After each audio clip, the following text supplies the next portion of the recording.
पटना के दीघा में भाई विजेंद्र जी के यहाँ रिकॉर्डिंग करे प्रमोद प्रेम यादव भैया पूरा दल बल के साथ पूरा अपना टीम के साथ पहुंचल बनी। अभी हमनी के बहुत दिन के बाद कम से कम 15-20 दिन हो गई बी.एस. चौहान जी के संगीत के भी गर्दा उड़ल बिया। तका है ना काहे मुड़ी तू नीचे कइले बड़ बेस हिरौआ रोता हां।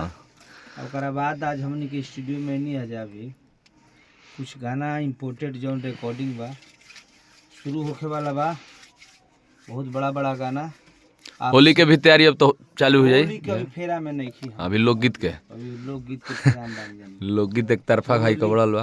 अभी का विजेंद्र जी कुछ बोली रो आपका भी गाना का अच्छा रिस्पांस। हाँ यहाँ खाली गाना भी ट्रेंडिंग करता है विजेंद्र जी के। हाँ बाकी विजेंद्र भाई के स्टूडियो में पहुंचल बनी जा सब लोग बा। देखिए सोनू भैया हाँ मैनेजर साहब मोबाइल में बिजी बड़ा था कुछ बोली भैया। नमस्कार का कुछ बोलो अपना गाना तोरो गाना है कबड़ल लो भाई।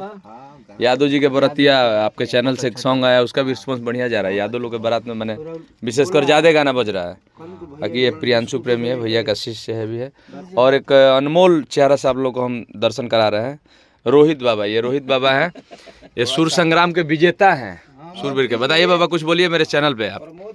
रंजीत भैया के जे भी ब्लॉग देखो था अरे ठीक है भैया प्रमोद भैया से प्यार करेला चाहे सब भोजपुरी से बाबा के मान में वो गाना हम सुनो बेरा का गोड़ लगता नहीं रंजीत भैया के चैनल के माध्यम से। बाबा एगो गुनगुनाई तो तनी गाना बाबा भी आप सबके हम बता दी कि बाबा अपने से बताई कब विजेता कलर निकालना चीज के 2016 में वो चैनल के माध्यम से महुआ पर पूरा जीता रहनी ना महुआ जा चल लेके आओ ना आगो से। हाँ तो ओमे भइल आप सबके आशीर्वाद से कुछ लेकिन भैया के एगो माने गीत जोन अभी हाला कर रहल बा। हाँ तनी गाई अपना मुखार बिंदु से हाँ सुन लिया। हाँ अरे की हे रहन राउर परे ना पसंद जी क्या बात कोरा में ध के बिगाड़ दिले मन जी क्या बात ई हे रहन राउर परे ना पसंद जी कोरा में ध के बिगाड़ दिले मन जी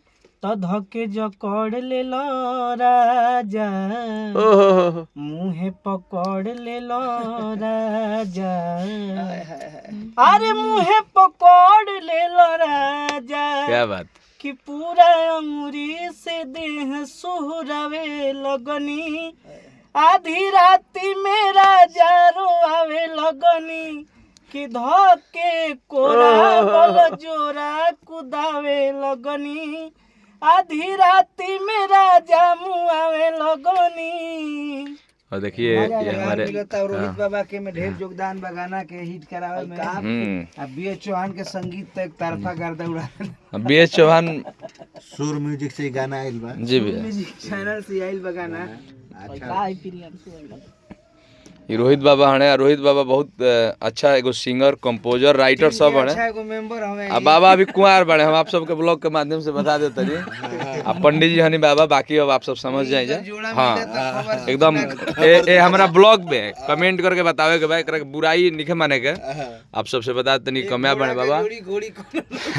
हाँ बाबा के अच्छा खासा प्रॉपर्टी भी बा खैर में क्या बताएं। बाकी हमने के बहुत अच्छा गाना का आज रिकॉर्डिंग हुई विजेंद्र बात का ब्लॉग है इसमें मस्ती हो रहा है। ठीक बा रोहित बाबा ठीक बा ना हो इतना हल्का मत बात करो ना ठीक बा बाबा के बात हल्का मत रखो। बाबा के ब्लॉग हो और हमनी का रिकॉर्डिंग हो रंजीत भाई का ब्लॉग है बाबा के बात में टीम के ब्लॉग हो इतना अच्छा बेचारू बाबा बहुत सुंदर गाना उतारा हो बाबू।